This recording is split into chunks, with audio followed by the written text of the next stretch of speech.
السلام عليكم ورحمة الله.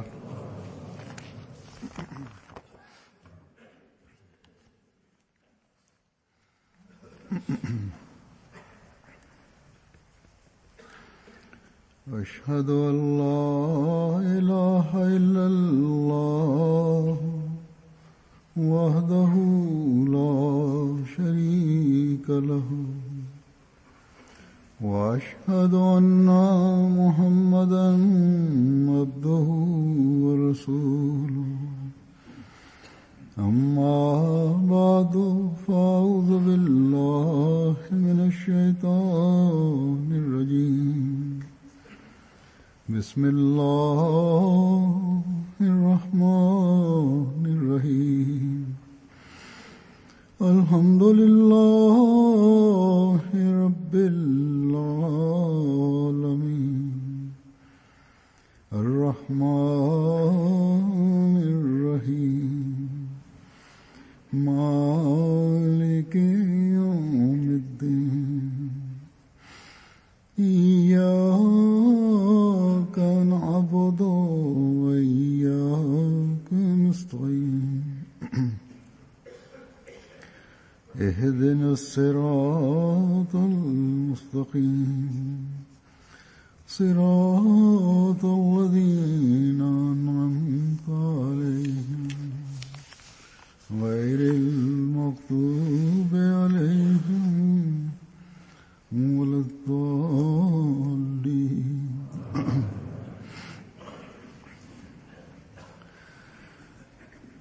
आज भी मैं अॼु बि मां हज़रत मुस्लिह मौद जा बयानु कयल कुझु वाक़िया बयानु कंदुसि जेके हज़रत मसीह मौद अलैहिस्सलातु वस्सलाम जी ज़िंदगीअ जे मुख़्तलिफ़ पहलुअनि ते रोशनी विझनि था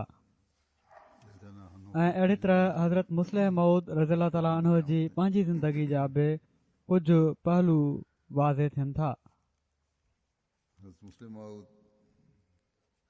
हज़रत मुस्लिह मौद पंहिंजे बारे में फरमाइनि था त मां इल्मी तौर ते ॿुधायां थो त मां हज़रत साहब यानी हज़रत मसीह मौद अलैहिस्सलातु वस्सलाम खे वालिद हुअण जे करे नाहे मञियो, बल्कि जॾहिं मां 11 सालनि जे लॻभॻि जो हुयुसि त मूं पको इरादो कयो हुयो त जेकॾहिं मुंहिंजी तहक़ीक़ात में हू नौज़ बिल्लाह कूड़ा निकिता त मां घरां निकिरी वेंदुसि, मगर मां उन्हनि जी सदाकत खे सम्झियो ऐं मुंहिंजो ईमान वधंदो वियो एसि ताईं जो जॾहिं पाण फ़ौत थिया त मुंहिंजो यकीन अञा बि वधी वियो।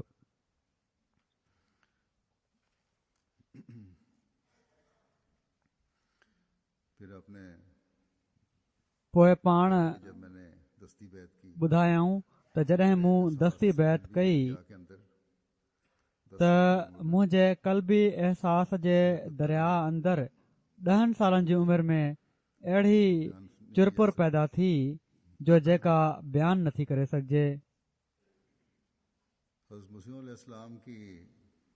हज़रत मसीह मौद अलैहिस्सलातु वस्सलाम जी इन ॻाल्हि जी तरफ़ त कहिड़ी तरह पाण दुआउनि जी तरग़ीब ॾींदा हुआ, नंढपण में दुआउनि जी तरफ़ तवजो ॾियारींदा हुआ, इनकरेज कंदा हुआ।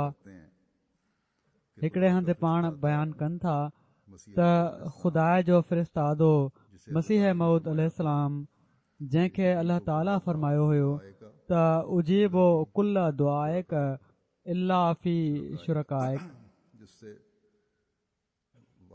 जंहिंसां वाइदो हो त मां तुंहिंजूं दुआऊं क़बूल कंदुसि सवाइ उन्हनि जे जेके शरीकनि जे बारे में हुजनि।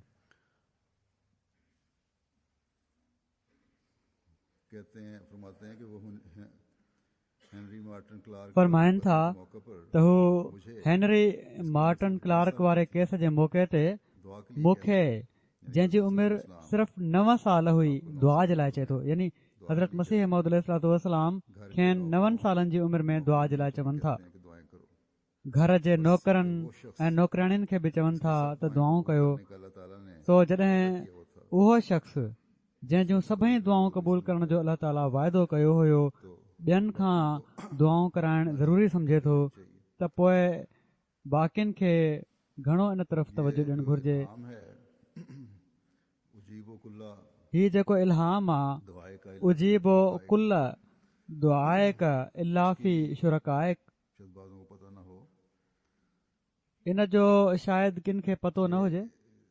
एक मुकदमे के बारे में ही आप दुआ कर रहे थे। हिकिड़े केस जे बारे में पाण दुआ कर रहिया हुआ बस जेको करीबियों का संदन शुरका यानी किया था किन वेझनि जो केस उन्हनि कयो हुयो खानदान की संदन ख़ानदान जी जायदाद में हिसेदार बणजण जे लाइ। के भाई ऐं मिर्जा गुलाम कादर साहब हज़रत मसीह मौद अलैहिस्सलाम जा भाउ मिर्ज़ा गुलाम कादिर साहिब मरहूम उन्हनि जे तरफ़ां खानदान की ही केस विढ़ी रहिया हुआ पंहिंजे ख़ानदान जे तरफ़ां।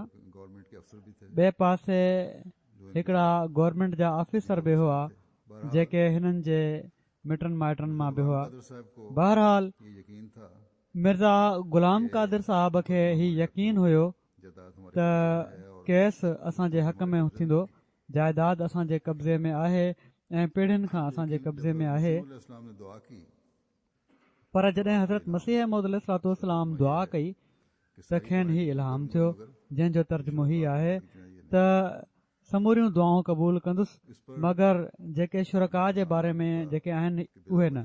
वकीलों पे इन ते पाण पंहिंजे ख़ानदान खे चयाऊं त खाम खां वकीलनि ते केसनि ते पैसा ज़ाया न कयो, केस हारजी वेंदो। पर संदन भाउ खे वॾो यकीन हुयो। मुकदमा का फैसला बहरहाल लोअर कोर्ट में केस जो फ़ैसिलो हज़रत मसीह मौद अलैहिस्सलाम जे भाउ जे हक़ में थियो। और चीफ कोर्ट वरी ॿीहर अपील थी चीफ कोर्ट में ऐं चीफ कोर्ट में ही केस हाराइजी विया। क्योंकि अल्लाह ताला हज़रत मसीह मौद अलैहिस्सलाम फरमायो त ही कीअं थो थी सघे त ही केस खटूं हा, छो त अल्लाह ताला वाज़े तौर ते फरमाए छॾियो हुयो।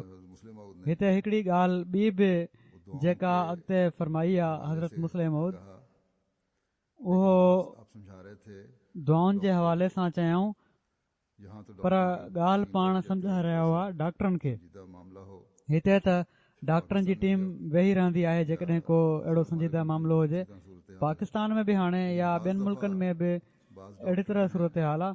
पर बाज़ दफ़ा के डॉक्टर जेके आहिनि उहे सम्झंदा आहिनि त असां इलाजु कयूं पिया था कंहिं मरीज़ जो त असांजो ई इलाजु हुअणु घुरिजे, कंहिं ॿिए जी सलाह जी ज़रूरत कान्हे।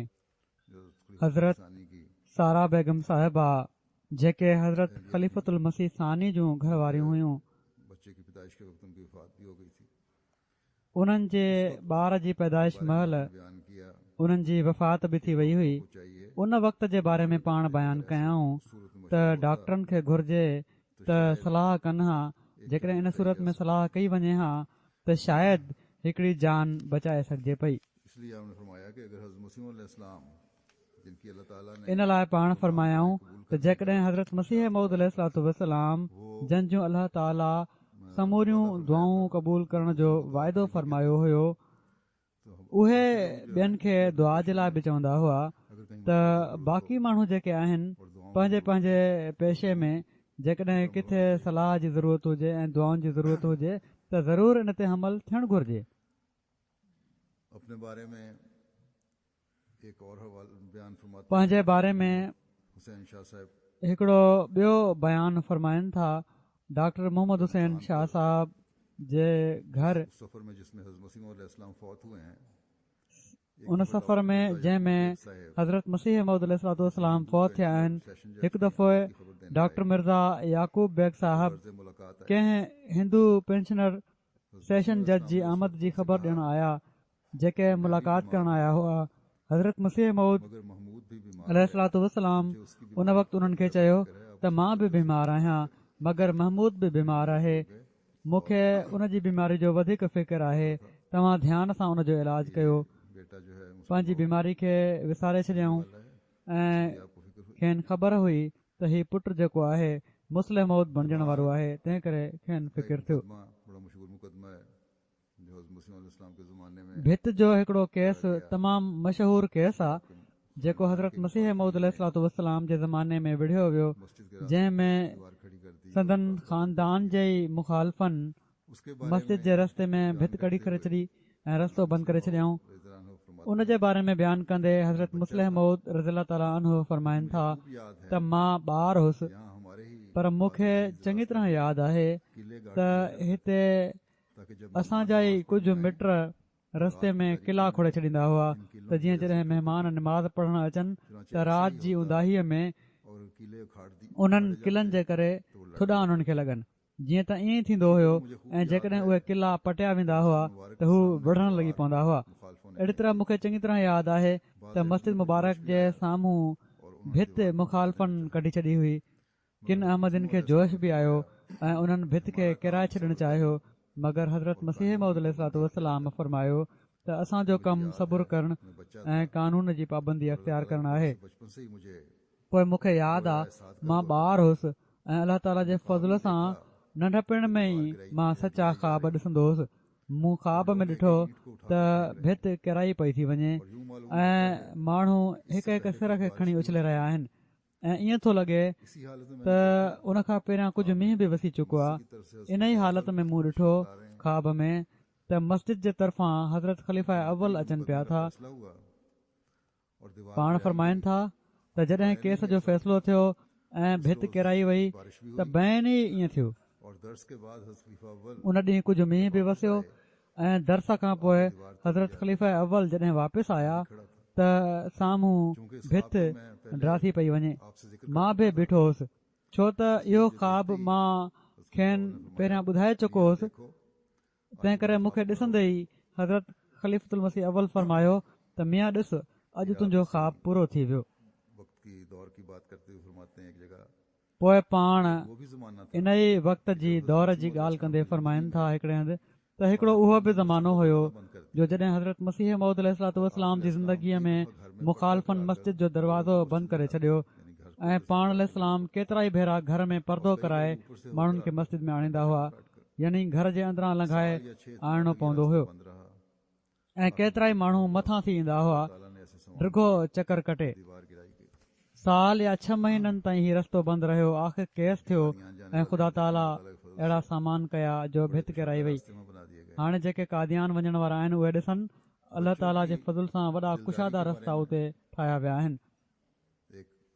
ॿारनि जे आथत जे बारे में हिकिड़ो ई हंधि वाक़ियो पंहिंजो बयानु कंदे फरमाइनि था त मूंखे पंहिंजे नंढपिण जी ॻाल्हि यादि आहे त असांजी वालदा साहिबा कॾहिं नाराज़ थी फरमाईंदियूं हुयूं त हिन जो मथो तमामु नंढो आहे, यानी हज़रत ख़लीफ़तुल मसीह सानीअ जो।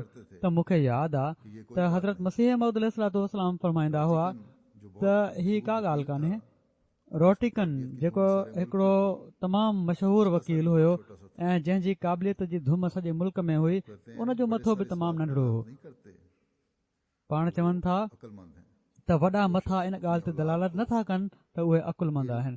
जेको शख़्स पंहिंजी औलाद खे इल्म ऐं इरफ़ान खां महरूम करे थो ऐं उन जो मथो जेतोणीकि वॾो ई छो न हुजे तॾहिं बि उहो बेअकुली आहे।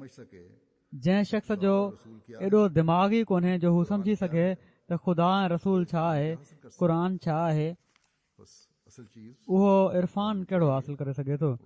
सो असुल शइ जेका असांखे घुर्जे उहा ही आहे त असीं अल्लाह ऐं उन जे रसूल जे हुकमनि खे सम्झूं, उन्हनि ते गौर कयूं ऐं उन्हनि जी ज़ात खे सम्झण जी कोशिशि कयूं, क़ुर शरीफ़ खे सम्झूं ऐं इहा ई हक़ीक़त आहे जंहिंसां दिमाग़ रोशन थींदा आहिनि। हुकूमत जी वफ़ादारी जे बारे में पाण हिकिड़े हंधि बयानु कनि था त जॾहिं मां ॿार हुयुसि ऐं अञा मूं होश ई संभालियो हुयो, उन वक़्तु हज़रत मसीह मऊद अलैहिस्सलातु वस्सलाम जे वातां गवर्नमेंट जी वफ़ादारी जो मूं हुकुम ॿुधो ऐं इन हुकुम ते एतिरे क़दुरु पाबंदीअ सां क़ाइमु रहियुसि जो मां पंहिंजे घाटनि दोस्तनि सां बि इन बारे में इख़्तिलाफ़ कयो, एसि ताईं जो पंहिंजी जमायत जे लीडरनि सां बि इख़्तिलाफ़ कयो। किन माण्हुनि खे शौक़ु हूंदो आहे त बहस कनि त फलाणे कम जे करे असांखे हुकूमत जो हुकुम न मञणु घुर्जे, सवाइ इन जे जो जिथे शरई रंडकूं विझण जी हुकूमत कोशिशि करे, बाक़ी न। पोइ इन खे हिकिड़े हंधि पाण फरमाइनि था अॻिते मज़ीद खोले त हज़रत मसीह मौद अलैहिस्सलाम फरमायो त बरतानवी हुकूमत बि अलाह ताला जे तरफ़ां हिकिड़ी रहमत आहे। इन जी हीअ माना न आहे त अंग्रेज़ क़ौम जा माण्हू वॾा नेक ऐं इस्लाम जी तालीम जे वेझो आहिनि। इन्हनि में बि ज़ालिम, गासिब, फासिक, फाजिर ऐं हर क़िस्म जी बुराई रखण वारा माण्हू मौजूदु आहिनि ऐं ॿियनि क़ौमुनि में बि आहिनि। हिननि में सुठा माण्हू आहिनि ऐं ॿियनि क़ौमुनि में बि आहिनि। जेका शइ रहमत आहे उहा हीअ आहे त हीअ हुकूमत माण्हुनि जी आज़ादी में तमामु घटि दख़ल ॾिए थी ऐं उहा जन मामलनि में दख़ल नथी ॾिए। उन्हनि में इस्लाम जी तालीम खे क़ाइमु करण जो असांजे लाइ मौक़ियो आहे। सो ही ख़ुदा ताला जो फज़ुल आहे त उन अहिड़ी क़ौम खे असां ते मुक़ररु कयो आहे। हीअ उन ज़माने जी ॻाल्हि आहे जॾहिं अंग्रेज़नि जी हुकूमत हुई हिंदुस्तान में, जेका माण्हुनि जे मामलनि में तमामु घटि दख़ल ॾिए थी। हाणे हीअ कुझु ॾींहं पहिरियां कॉन्फ्रेंस थी आहे असांजी हिते। उते हिकिड़ी प्रेस जी रिपोर्टर मूंखे चयो त हिते बि उहे ई हालात आहिनि। उनखे मूं इहो ई जवाबु ॾिनो हुयो त मज़हब जे मामले में हीअ हुकूमत दख़ल नथी ॾिए। तंहिं करे हालात त असां हीअ चई नथा सघूं त पाकिस्तान जहिड़ा या कंहिं ॿिए अहिड़े मुल्क जहिड़ा हालात हुजनि हिते जिथे अहमद ते पाबंदियूं लॻायूं वयूं आहिनि। बहरहाल पाण फरमाइनि था त थी सघे थो त जेकॾहिं नाटसी या फैशिस्ट माण्हू असां ते हुक्मरान हुजनि हा त हू ॿियनि मामलनि में अंग्रेज़नि खां बि सुठा हुजनि हा। मुमकिन आहे हू अलाह ताला जो ख़ौफ़ हिननि खां वधीक रखण वारा ऐं वधीक अदुल करण वारा हुजनि हा, मगर इनफ़रादी आज़ादी हू एतिरी न ॾियनि हा जेतिरी अंग्रेज़नि ॾिनी आहे। हू शख़्सनि जे लिहाज़ खां त सुठा हुजनि हा, मगर सिलसिले जे लिहाज़ खां असांजे लाइ हानिकार हुजनि हा। यानी कंहिं शख़्स जे बारे में, तालुकात जे बारे में थी सघे थो त सुठा हुजनि हा, पर गॾियल तौर ते जमायत जे लिहाज़ खां उहे हानिकार हुजनि हा। ऐं इन जी हीअ माना हुजे हा त जेसि ताईं इस्लामी हुकूमत क़ाइमु नथी वञे हा, इस्लामी तालीम खे क़ाइमु करण जो दाइरो असांजे लाइ तमामु ई महदूद हुजे हा ऐं इस्लामी हुकमनि मां तमामु ई थोरा हुजनि हा जिन खे असीं क़ाइमु करे सघूं हा। ऐं हज़रत मसीह मौद अलैहिस्सलाम इन ई माना जे लिहाज़ खां अंग्रेज़ी हुकूमत खे रहमत करार ॾिनो आहे। हीअ जेको एतिराज़ कंदा आहिनि न त अंग्रेज़नि जो पाण पोखियल बूटो, फरमाइनि था इन लाइ जो उन्हनि आज़ादी ॾिनी आहे, इन लाइ रहमत करार ॾिनो आहे ऐं इन क़ौम जी तारीफ़ कई आहे। संदन हीअ मतिलबु न आहे त अंग्रेज़ इंसाफ़ वधीक कनि था, बल्कि थी सघे थो त इंसाफ़ जे मामले में का ॿी हुकूमत इन खां बि भली हुजे। तारीफ़ जहिड़ी ॻाल्हि इहा ई आहे त हिन क़ौम जे तमदुन जो तरीक़ो ही आहे त उन पंहिंजी हुकूमत खे इनफ़रादी मामलनि में दख़ल अंदाज़ी जा अख़्तियारात न आहिनि ॾिना।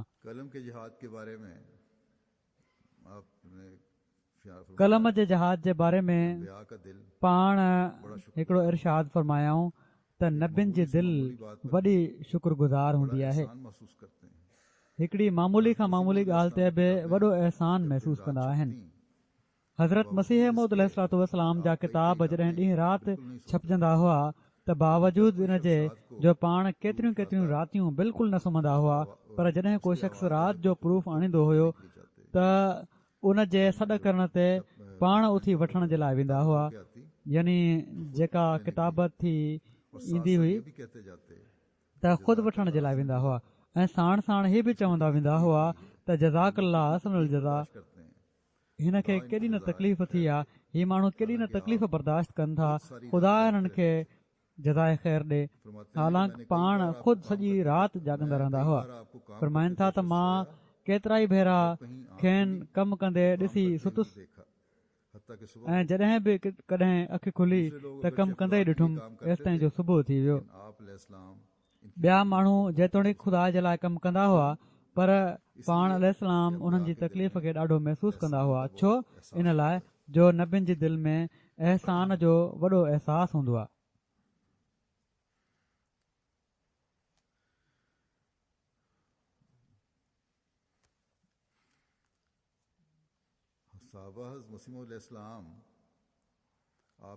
हज़रत मसीह मौद अलैहिस्सलाम जा असहाब संदन अदब ऐं संदन मक़ाम जो केॾो न लिहाज़ रखंदा हुआ, ख़्यालु रखंदा हुआ ऐं इन जे लाइ कंहिंजी बि परवाह न कंदा हुआ। हज़रत मुस्लिह मौद रज़ियल्लाहु ताला अन्हु पंहिंजो हिकिड़ो वाक़ियो बयानु कनि था। और ये वाक़या बयान करके आपने ये तवज्जो दिलाई है कि हमारे नौजवान ऐं हीउ वाक़ियो बयानु करे पाण हीअ तवजो ॾियारी अथनि त असांजे नौजवाननि खे यादि रखणु घुर्जे त इस्लामी अख़लाक ऐं आदाब हूंदा आहिनि, इन्हनि जी तरफ़ हमेशह तवजो ॾियो। पाण लिखनि था, बयानु फ़रमाइनि था बल्कि पंहिंजे हिकिड़े ख़ुतबे में त मूं ॾिठो आहे त नौजवाननि खे इस्लामी आदाब सेखारण जी तरफ़ तवजो ई नाहे कई वेंदी। नौजवान बेहिजाबी में हिक ॿिए जे कंध में ॿाहूं विझी घुमी रहिया हूंदा आहिनि, एसि ताईं जो मुंहिंजे साम्हूं बि ईअं करण में उन्हनि खे को डपु न ईंदो, छो त उन्हनि खे अहसासु ई न आहे त हीअ का ख़राबु ॻाल्हि आहे। उन्हनि जे माउ पीउ ऐं उस्तादनि उन्हनि जी इस्लाह जी तरफ़ कॾहिं का तवजो ई नाहे कई। हालांकि हीअ शयूं इंसानी ज़िंदगी ते तमामु गहरो असरु विझंदियूं आहिनि। मूं ॾिठो आहे किन माण्हुनि जी नंढपण में तरबियत जो अञा ताईं मूं ते असरु आहे, ऐं जॾहिं उहो वाक़ियो यादि ईंदो आहे त बेअख़्तियार उन्हनि जे लाइ दिलि मां दुआ निकिरंदी आहे। हिकु दफ़ो मां हिकिड़े छोकिरे जे कुल्हे ते ठूठ जी टे कॾहिं बीठोसि जो मास्टर कादिर बख़्श साहिबु जेके मौलवी अब्दुर्रहीम साहिबु दर्द जा वालिद हुआ इन खां मना कयो ऐं चयऊं त हीअ तमामु ख़राबु ॻाल्हि आहे। ओॾी महिल मुंहिंजी उमिरि 12-13 साल हूंदी, पर उहो नक्शो जॾहिं बि मुंहिंजे साम्हूं ईंदो आहे उन्हनि जे लाइ दिलि मां दुआ निकिरंदी आहे। अहिड़ी तरह हिकिड़ा सूबेदार साहिबु मुरादाबाद जा रहण वारा हुआ, उन्हनि जी हिकिड़ी ॻाल्हि बि मूंखे यादि आहे। असांजी वालदा लिखनि था त असांजी वालदा छो त दिल्ली जी आहे ऐं दिल्ली बल्कि लखनऊ में बि तूं चई मुखातिब कंदा आहिनि। बुज़ुर्गनि खे बेशक तव्हां चवंदा आहिनि, पर असांजी वालदा जा के बुज़ुर्ग छो त हिते हुआ कोन त असां उन्हनि खां तव्हां चई कंहिंखे मुखातिब करण बि सिखी सघूं हा। तंहिं करे मां 10-11 सालनि जी उमिरि ताईं हज़रत मसीह मौद अलैहिस्सलाम खे तूं ई चवंदो हुउसि। अलाह ताला सूबेदार साहिब जी मग़फ़िरत फरमाए ऐं उन्हनि जा दर्जा बुलंद करे। चवनि था सूबेदार मोहम्मद अयूब ख़ान साहिब मुरादाबाद जा रहण वारा हुआ। गुरदासपुर में केस हुयो ऐं मां ॻाल्हि कंदे हज़रत मसीह मौद अलैहिस्सलाम खे तूं चई छॾियो। उहे सूबेदार साहिब मूंखे अलॻि वठी विया ऐं चयऊं त तव्हां हज़रत मसीह मौद अलैहिस्सलाम जा पुट आहियो ऐं असांजे लाइ अदब वारा आहियो, पर हीअ ॻाल्हि यादि रखो त तूं जो लफ़्ज़ हिकु जॾनि लाइ ॻाल्हायो वेंदो आहे, बुज़ुर्गनि जे लाइ न, ऐं हज़रत मसीह मौद अलैहिस्सलाम जे लाइ इन जो इस्तेमालु मां बिल्कुलु बर्दाश्त नथो करे सघां। हीउ पहिरियों सबक़ु हुयो जेको उन्हनि इन बारे में मूंखे ॾिनो। सो इस्लामी आदाब में असांखे बि ख़ासि तौर ते तवजो ॾियणु घुर्जे। उन्हनि माण्हुनि खे जेके अॼुकल्ह MTA जे ज़रिए सां उमूमन नौजवान ईंदा आहिनि, उमूमन त अलाह ताला जे फज़ल सां तमामु सुठा प्रोग्राम आहिनि, पर हिकिड़ो प्रोग्राम जेको रबवा मां ठही अची रहियो आहे अॼुकल्ह, ऐं उन में बि मुरबी ऐं वाक़फ़े ज़िंदगी वेठा हूंदा आहिनि। उन में नई हिकु त वेहण जो अंदाज़ तमामु ग़लति हूंदो आहे। कुर्सी ते वेठा आहिनि ऐं टंगूं खोलियूं वेठा आहिनि, साण लुॾंदा पिया था वञनि, को वकार कोन्हे, मथे ते टोपी कान्हे, ऐं अहिड़े क़िस्म जा प्रोग्राम जेके रबवा मां ठही अचनि उन्हनि खे त कंहिं सूरत में बि बर्दाश्त नथो करे सघिजे। तंहिं करे आईंदा खां MTA वारा जेके पाकिस्तान में आहिनि उन्हनि खे बि इन ॻाल्हि जो ख़्यालु रखणु घुर्जे। प्रोग्राम बेशक पंहिंजी नोयत जे लिहाज़ खां भलो हुजे, पर जेकॾहिं उनखे कंडक्ट करण वारो, उनखे प्रेज़ेंट करण वारो जेकॾहिं सुठो न आहे त उहो प्रोग्राम कॾहिं बि न लॻायो वेंदो। तंहिं करे मां हाणे अॻिते लाइ उहे प्रोग्राम रोके बि छॾिया आहिनि, ऐं ख़ासि तौर ते मुरबियुनि खे त तमामु घणी तवजो ॾियण जी ज़रूरत आहे। उन्हनि जो हिकिड़ो पंहिंजो वकार आहे ऐं उन्हनि खे इहो ई सम्झणु घुर्जे त असां इन वकार खे क़ाइमु करणो आहे।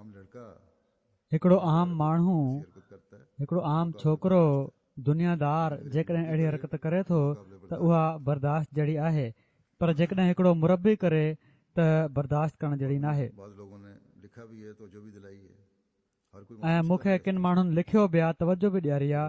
हर को महसूसु करे पियो थो इन शइ खे त रबवा मां हिकिड़ो प्रोग्राम ठहे थो ऐं उन में अहिड़े क़िस्म जो को वकार जो ख़्यालु नथो रखियो वञे।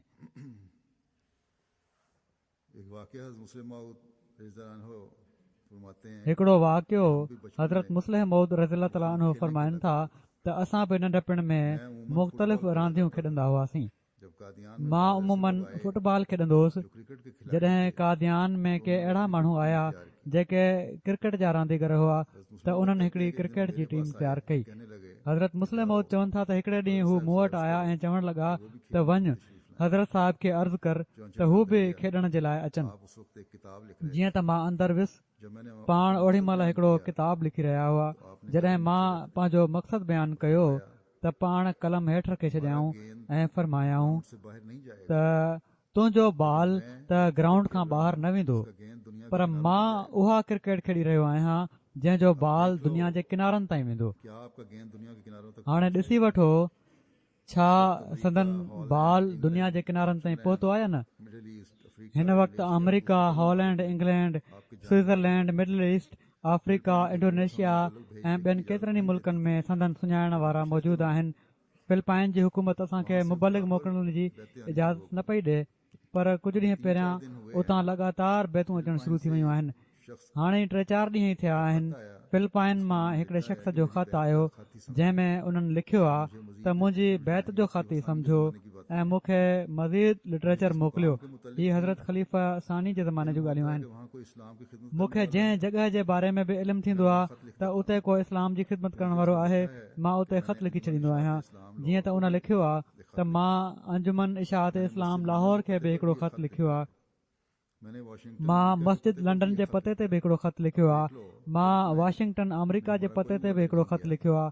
हाणे ॾिसी वठो फिलिपाइन में असांजो को मुबलिग न आहे पियो, पर माण्हुनि में पंहिंजो पाण ई अहमद जी तरफ़ रग़बत पैदा थिए थी। हीउ उहो ई बाल आहे जंहिंखे कादियान में वेही हज़रत मसीह मौद अलैहिस्सलाम हिट हई हुई, जेको दुनिया जे किनारनि में पहुची रहियो आहे। हाणे त इन जी एॾी घणाई थी वई आहे जो हैरत थिए थी त कहिड़ी तरह अलाह ताला हज़रत मसीह मौद अलैहिस्सलाम जो तारुफ़ पाण मुरादो कराए रहियो आहे दुनिया खे। केतिरा ई वाक़िया मुख़्तलिफ़ वक़्तनि में बयानु बि करे चुको आहियां माण्हुनि जा त ख़ुदि रहनुमाई फरमाए थो अलाह ताला कहिड़ी तरह तारुफ़ कराए रहियो आहे। के माण्हू वॾे वक़्त खां पोइ जॾहिं संदन तस्वीर ॾिसंदा आहिनि त सुञाणे वठंदा आहिनि, या ख़लीफ़नि जूं तस्वीरूं ॾिसंदा आहिनि त सुञाणे वठंदा आहिनि त इहे ई हुआ जेके असांखे पैगाम इस्लाम जो सही ॾेई रहिया हुआ। वरी हिकिड़ो वाक़ियो बयानु कंदे जेको पाण फरमाइनि था त बग़ैर दीनी महिनत या दुनिया जी महिनत जे को इंसान इज़त हासिल नथो करे सघे। हज़रत मसीह मौद अलैहिस्सलाम फरमाईंदा हुआ त असांजे ज़माने में सॼी इज़त ख़ुदा असां सां वाबस्ता करे छॾी आहे। यानी हाणे हिन ज़माने में हज़रत मसीह मौद अलैहिस्सलाम जो जेको ज़मानो आहे उन में समूरी इज़त हज़रत मसीह मौद अलैहिस्सलाम सां वाबस्ता थी वई। हाणे इज़त हासिल करण वारा या असांजा मुरीद हूंदा या असांजा मुखालिफ़ हूंदा। यानी मुखालिफ़नि खे बि इज़त जेकॾहिं मिलंदी त हज़रत मसीह मौद अलैहिस्सलाम जे करे ई। जीअं त पाण फरमाईंदा हुआ त मौलवी सनाउल्लाह साहब खे ॾिसी वठो, हू के वॾा मौलवी न आहिनि। हिननि जहिड़ा हज़ारे मुल्ला पंजाब ऐं हिंदुस्तान में मिलनि था। उन्हनि खे जेकॾहिं एज़ाज़ हासिल आहे त सिर्फ़ु असांजी मुखालफ़त जे करे। उहे माण्हू तोड़े इन ॻाल्हि जो इक़रार कनि या न कनि, मगर हक़ीक़त इहा ई आहे त अॼु असांजी मुखालफ़त में इज़त आहे या असांजी ताईद में। ॼण त असुल मरकज़ी वजूद असांजो ई आहे ऐं मुखालफ़नि खे बि जेकॾहिं इज़त हासिल थींदी आहे त उहा असांजे करे। इन खे मज़ीद खोले पाण हिकिड़े हंधि हिन तरह बि बयानु फरमायो अथनि त जेसि ताईं को इंसान कमाल हासिल न करे इनाम नथो मिली सघे। मज़हब में दख़ल हुअण सां बि कमाल ई फ़ाइदो ॾींदो आहे। हज़रत मसीह मौद अलैहिस्सलाम फरमाईंदा हुआ त अॼुकल्ह असां मां फ़ाइदो उहे ई वठंदा आहिनि जेके घाटो तालुक़ रखंदा आहिनि, या त पूरी मुखालफ़त करण वारा, मसलन मौलवी सनाउल्लाह साहब वग़ैरह। ॿियनि नंढनि नंढनि मुलनि खां को पुछे बि कोन थो, या कामिल इख़लास रखण वारा। हाणे नंढनि मुलनि बि पंहिंजे पंहिंजे इलाइक़नि में पंहिंजी रोज़ी कमाइण जो ज़रियो हज़रत मसीह मौद अलैहिस्सलाम जी मुखालफ़त खे बणायो आहे। ऐं इज़त उन्हनि खे जेकॾहिं मानी मिले पई थी त इन ई जे करे मिली रही आहे। फरमाइनि था त अदना तालुक़ फ़ाइदो नाहे ॾींदो, असुल में कमाल सां ई फज़ुल मिलंदो आहे। बग़ैर इन जे इंसान फज़ुल खां महरूम रहंदो आहे। जेकॾहिं इंसान हर्चे बादाबाद कश्तीअ मादर आब अंदाख़्तम चई करे ख़ुदा ताला ॾांहुं हली पवे यानी हाणे तोड़े जेको बि थियणो आहे थी वञे, असां त पंहिंजी ॿेड़ी दरिया में विझी छॾी आहे। जेकॾहिं हीअ चई ख़ुदा ताला ॾांहुं हली पवे त उन सां बि पहिरियनि वारो मामिलो थींदो। आख़िर ख़ुदा ताला खे कंहिंसां दुश्मनी न आहे। ज़रूरत इन ॻाल्हि जी आहे जो इंसान कामिल तौर ते पंहिंजो पाण खे ख़ुदा ताला जे अॻियां उछले छॾे ऐं उन जे दर ते किराए छॾे। इन सां पंहिंजो पाण ई उनखे सभु कुझु हासिल थी वेंदो ऐं जेका तरक़ी इन जे लाइ ज़रूरी हूंदी उहा पाण मुरादो ई मिली वेंदी। तंहिं करे हर अहमदी खे इन ॻाल्हि जो ख़्यालु रखणु घुर्जे त मञियो आहे त मुकमिल तौर ते उन जे अॻियां उछलणो पवंदो।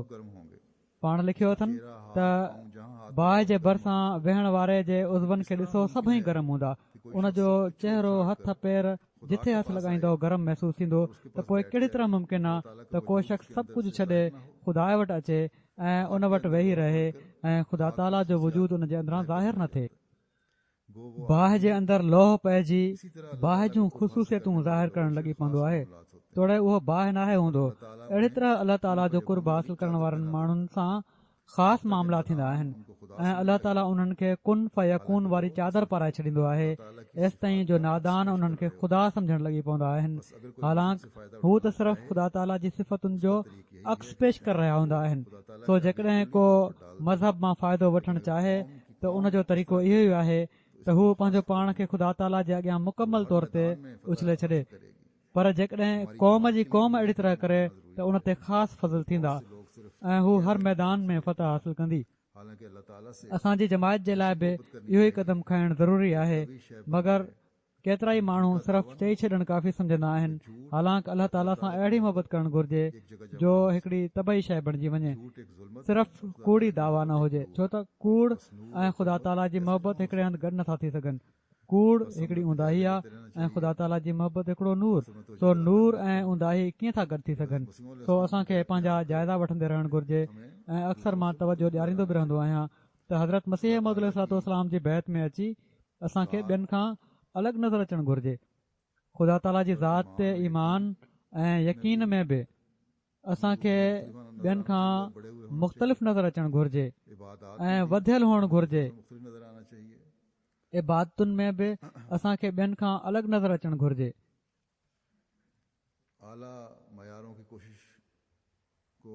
आला मयारनि खे हासिल करण जी कोशिश करण वारा बि असीं ॿियनि जी भेट में वधीक हुअणु घुर्जूं।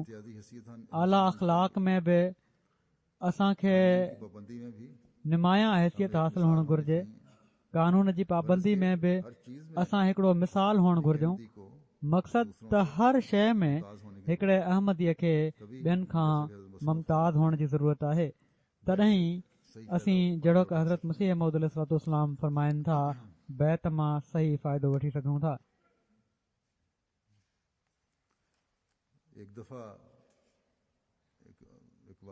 हिकु दफ़ो हिकिड़ो वाक़ियो ई बयानु फरमाइनि था एहसान ऐं सुहिणे वर्ताव जो। हिकु दफ़ो हिकिड़ो ऑफिसर हज़रत मसीह मौद अलैहिस्सलाम सां हिकिड़े मामले में मिलणु आयो ऐं हिकिड़े मामले में चयाईं त ही माण्हू यानी कादियान जा रहण वारा गैर जमायत या हिंदू वग़ैरह जेके हुआ, जेके हज़रत मसीह मौद अलैहिस्सलाम जे ख़िलाफ़ बाज़ दफ़ा हाकिमनि खे हुकूमत जे मुंतज़िमनि खे ग़लति शिकायतूं कंदा हुआ। त बहरहाल हिकु दफ़ो हिकिड़ो ऑफिसर हुकूमत जो कादियान आयो ऐं चयाईं त ही माण्हू तव्हांजा शहरी आहिनि, तव्हां हिननि सां नरमी जो वर्ताव कयो। हीअ हज़रत मसीह मौद अलैहिस्सलाम खे हुननि चयो त हज़रत साहब फरमायो त हिन बुढे शाह खां, उते हिकिड़ो को शख़्स हुयो बुढे शाह, इन ई खां पुछो त छा को अहिड़ो मौक़ो बि आयो आहे जंहिंमें हिन पंहिंजे तरफ़ां ॾंगु न हयो हुजे, जेतिरो नुक़सान पहुचाइण जी कोशिशि करे सघिजे थी न कई हुजे। ऐं पोइ हिन खां ई पुछो त छा हिकु बि मौक़ो अहिड़ो आयो आहे जो जंहिंमें मां अहसान करे सघां पियो ऐं पोइ मां हिन सां अहसान न कयो हुजे। बसि हू अॻियां कंधु निवड़ायूं वेठो रहियो, ॻाल्हायईं कुझु कोन। हीउ हिकिड़ो अज़ीम शान नमूनो हुयो संदन अख़लाक जो।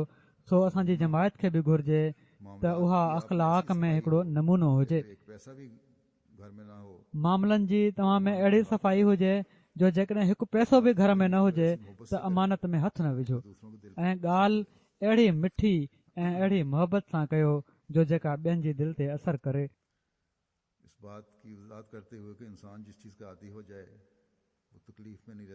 इन ॻाल्हि जी वज़ाहत कंदे त इंसान खे जंहिं शइ जी आदत पइजी वञे उहा तकलीफ़ नाहे रहंदी। जॾहिं आदत पइजी वञे पोइ तकलीफ़ ख़तमु थी वेंदी आहे।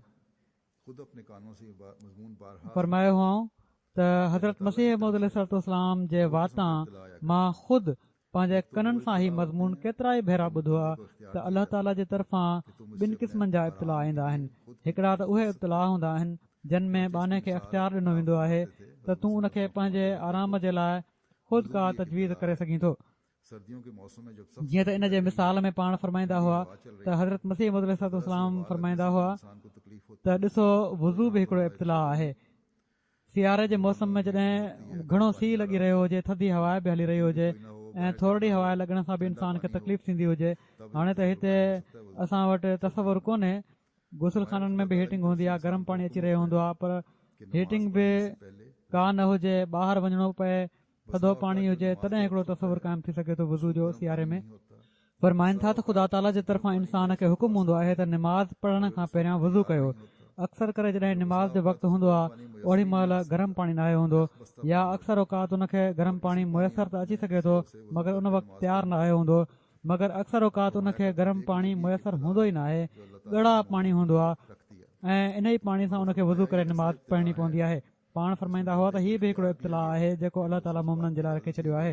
मगर फरमाइनि था हीअ हिकिड़ो अहिड़ो इब्तिला आहे जंहिंमें बाने खे अख़्तियार ॾिनो वियो आहे, जॾहिं उनखे इन ॻाल्हि जी इजाज़त ॾिनी वई आहे त जेकॾहिं पाणी थधो आहे त गरम करे वठे, ॼण त हीअ हिकिड़ो अख़्तियारी इब्तिला आहे। अहिड़े क़िस्म जा केतिरा ई मिसाल ॿिया बि ॾेई सघजनि था अख़्तियारी इब्तिला जा। फरमाइनि था त हीअ जेको अलाह ताला मुक़ररु कयो आहे ऐं इंसान खे इन ॻाल्हि जी इजाज़त ॾिनी अथई त जेकॾहिं थधे पाणी सां तूं वुज़ू नथो करे सघीं त हिमत कर ऐं बाहि ते पाणी गरम करे वठि, ऐं पंहिंजे घर में बाहि मौजूदु नाहे त पाड़ेसरी जे घरां बाहि वठी पाणी गरम करे वठो ऐं गरम पाणी सां वुज़ू करण खां पोइ चङी तरह गरम कपिड़ा पाए वठो त जीअं तव्हांखे सीउ न लॻे। या कॾहिं कॾहिं माण्हू मस्जिदुनि में गुसल खाना ठाहे छॾींदा आहिनि जिन में गरम पाणी रहंदो आहे, सो जेके माण्हू ग़रीब पंहिंजे घरनि में पाणी गरम नथा करे सघनि उहे मस्जिदुनि में वञी गुसल खाननि मां वुज़ू करे सघनि था।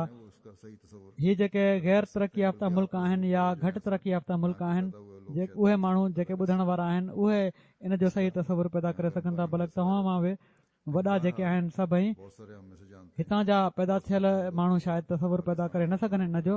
हिते गरम पाणी मिली वेंदो आहे, पर बहरहाल केतिरा ई असां मां ॼाणनि था त कहिड़ी सूरत हाल हूंदी आहे पाकिस्तान हिंदुस्तान वग़ैरह में। पोइ फरमाइनि था त या जेकॾहिं मस्जिद में गरम गुसल खाने जो इंतज़ाम न हुजे त पोइ को हिमत वारो खूह मां ताज़े पाणी जी बाल्टी कढी उन मां वुज़ू करे सघे थो। अहिड़ी तरह बि हू सीउ खां बची वेंदो आहे, छो त सियारे में खूह जो ताज़ो पाणी कुझु न कुझु गरम हूंदो आहे। सो जेकॾहिं ॿियो को ज़रियो उन वटि मौजूदु न आहे त हू अहिड़ी तरह पंहिंजी तकलीफ़ खे ख़तमु करे सघे थो। अहिड़ी तरह फरमाइनि था त अलाह ताला हुकुम ॾिनो आहे त सुबुह सुबुह उथे ऐं फजर जी निमाज़ पढ़े।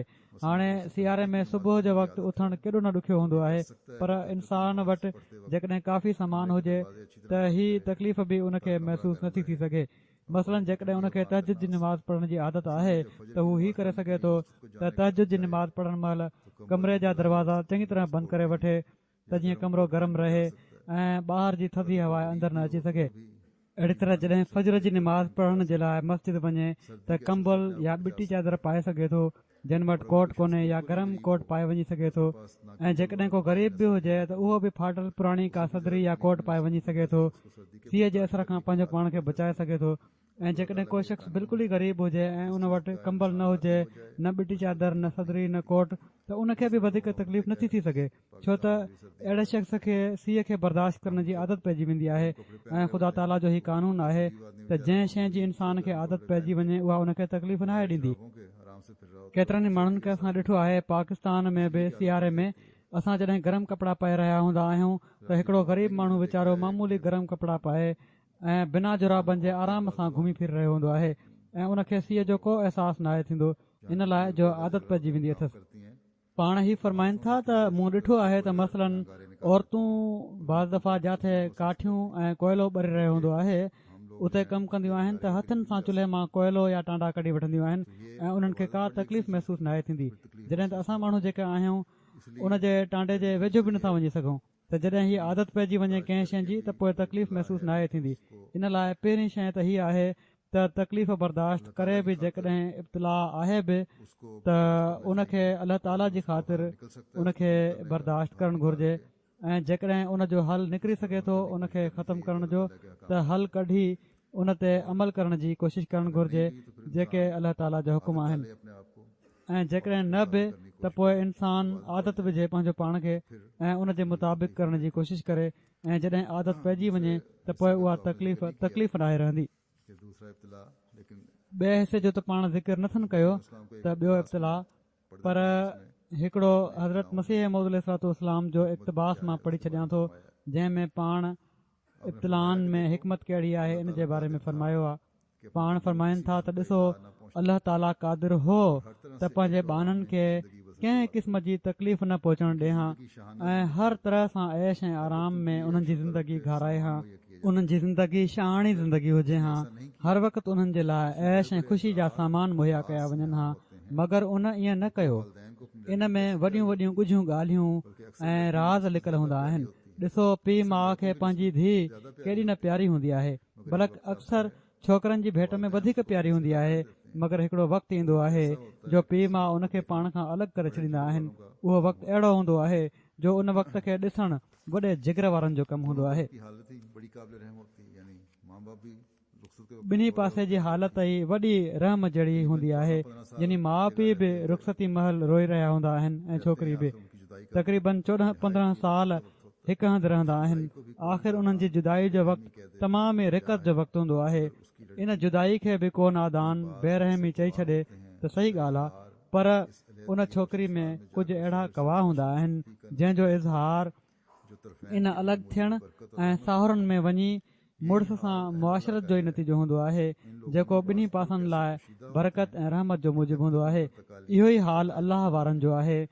उन्हनि माण्हुनि में के ख़ुल्क अहिड़ा ॻुझा हूंदा आहिनि जो जेसि ताईं उन्हनि ते तकलीफ़ूं ऐं मुसीबतूं न अचनि उन्हनि जो इज़हार नामुमकिन हूंदो आहे। ॾिसो असां माण्हू जेके पाण सॻोरनि सलम जा अख़लाक बयानु कंदा आहियूं, वॾे फ़ख़्र ऐं जुरत खां कमु वठंदा आहियूं, हीअ बि त सिर्फ़ु इन ई जे करे आहे जो पाण सॻोरनि सल्लल्लाहु अलैहि वसल्लम ते उहे ॿई ज़माना अची चुका आहिनि। न त असां हीअ फज़ीलत कहिड़ी तरह बयानु कयूं हा।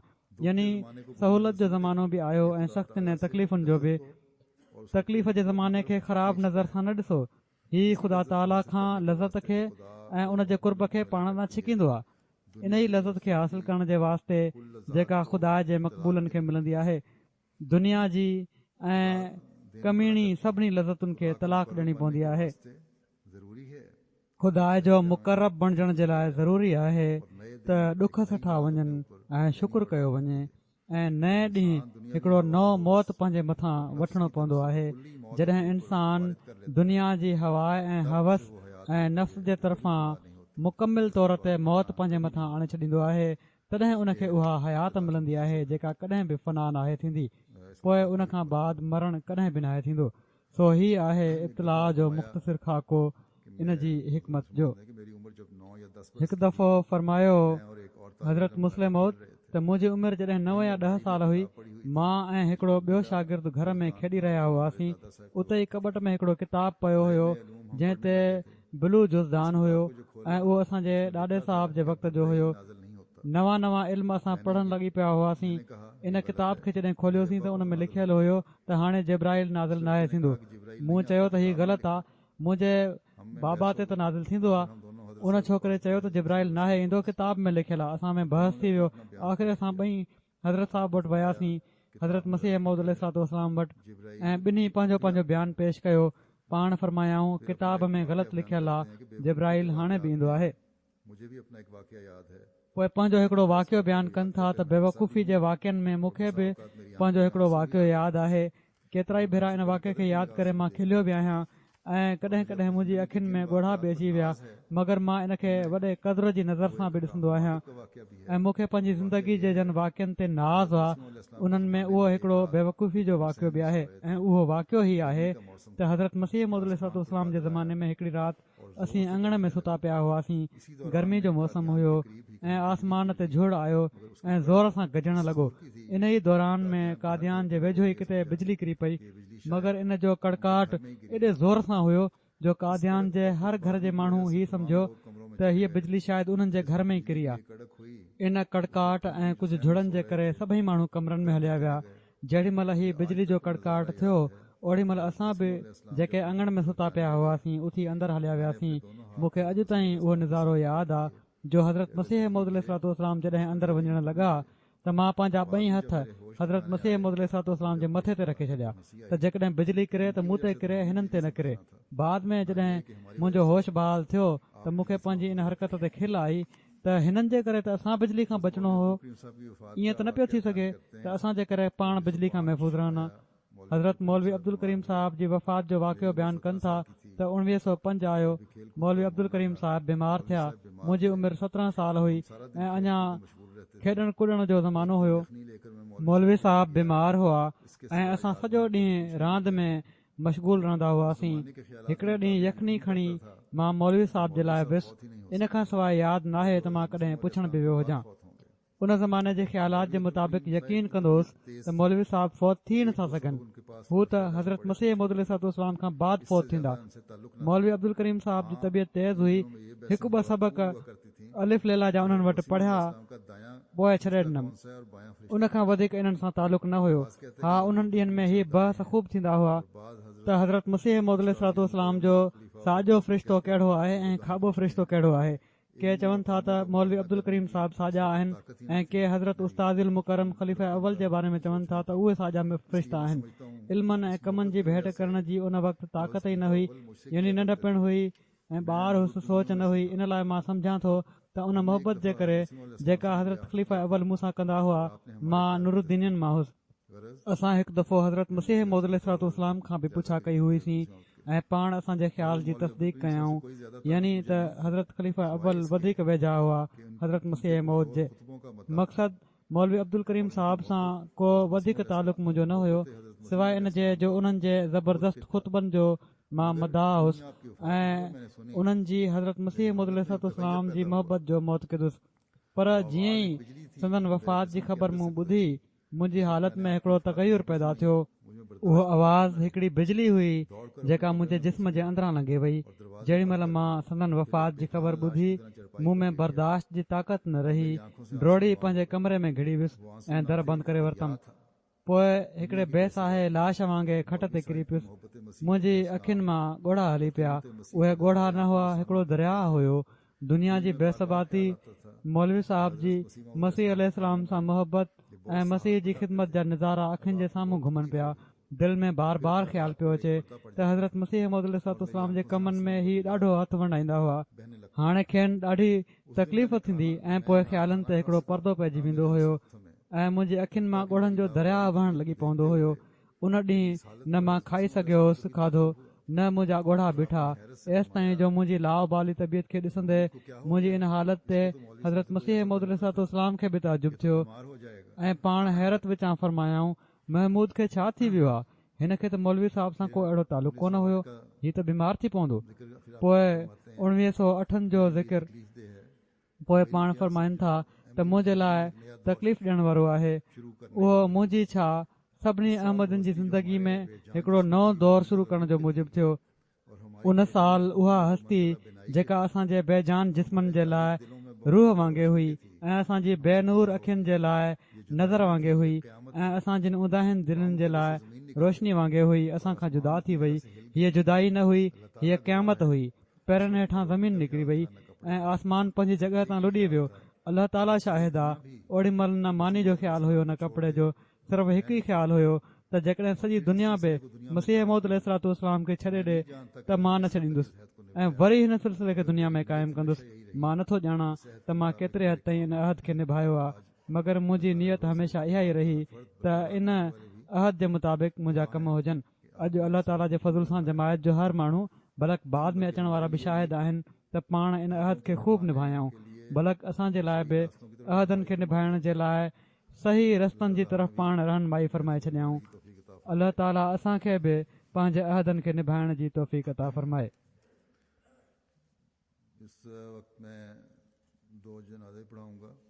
हिन वक़्तु मां 2 जनाज़ा पढ़ाईंदुसि।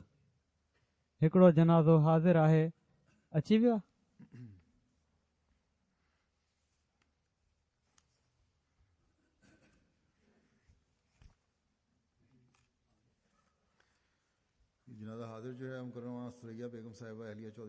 ही जनाज़ो हाज़िर जेको आहे मुकरमा सुरैया बेगम साहिबा बेगम चौधरी अब्दुल रहीम साहिब मरहूम ऑफ मुल्तान जो आहे, जेके मैनचेस्टर यूके में हुयूं। अॼुकल्ह 11 नवंबर ते वफ़ात थी आहे हिननि जी 77 सालनि जी उमिरि में। इन्ना लिल्लाहि व इन्ना इलैहि राजिऊन।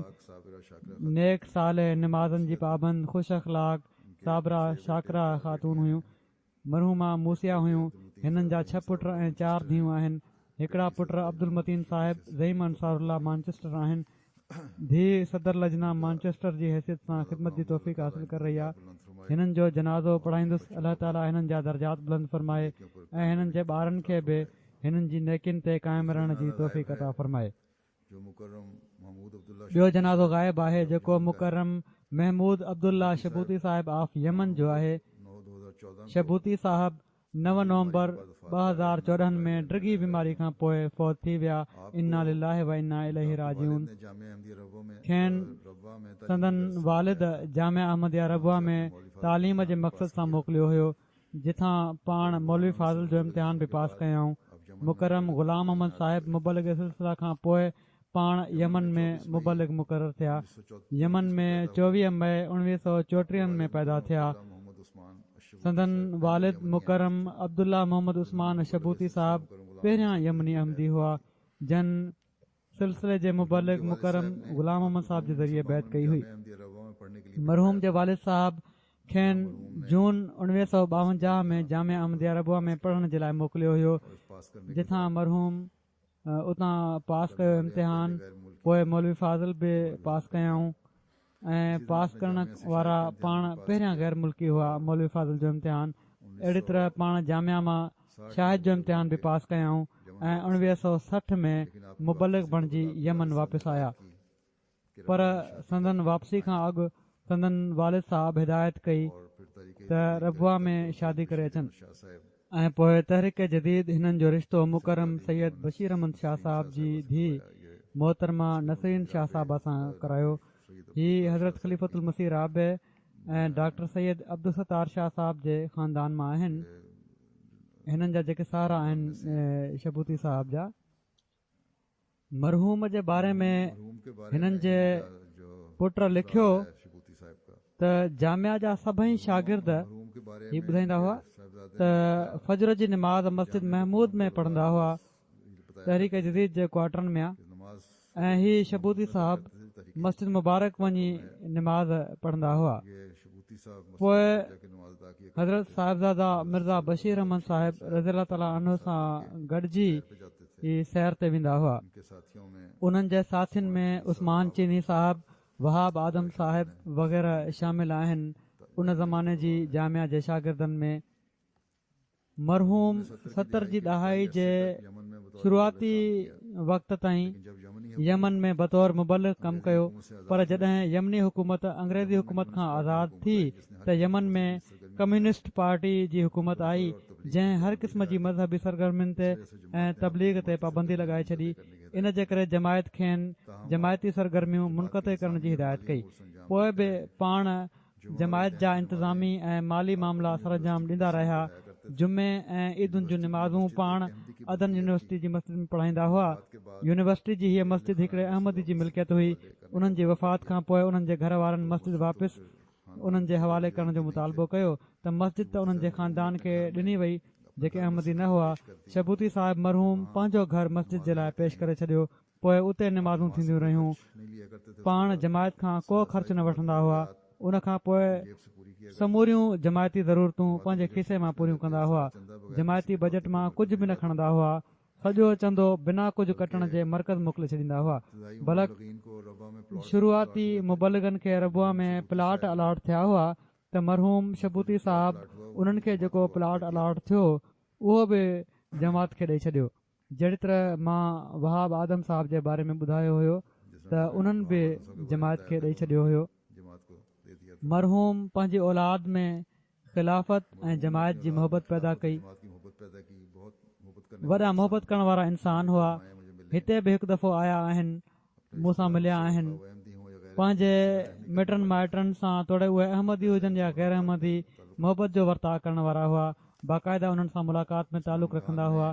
पोयरनि में सैयदा नसरीन शाह साहिबा खां अलावा 5 पुट ऐं 12 पोटा पोटियूं यादगार छॾिया अथनि। हिननि जा हिकिड़ा पुट कैनेडा में आहिनि ऐं नासिर अहमद साहब हिते यूके में ई आहिनि। अल्लाह ताला मरहूम जा दर्जात बुलंद फरमाए ऐं हिननि जे ॿारनि खे बि हिननि जे नक्श कदम ते हलण जी तौफ़ीक़ अता फरमाए।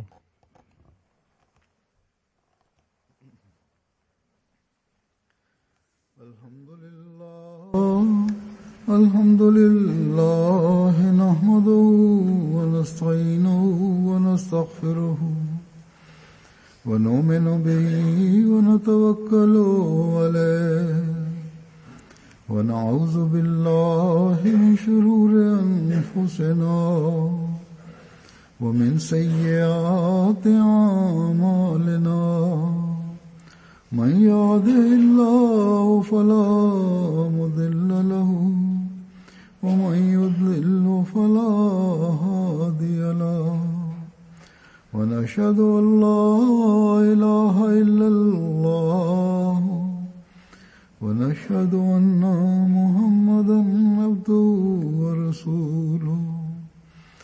इबादल्लाहि रहिमकुमुल्लाह इन्नल्लाह यअमुरु बिल अदलि वल इहसानि व इताइ ज़िल क़ुर्बा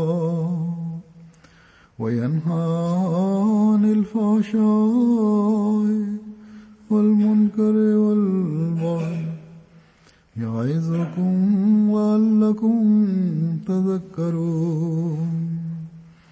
उज़्कुरुल्लाह यज़्कुरुकुम वदूहु यस्तजिब लकुम वलज़िक्रुल्लाहि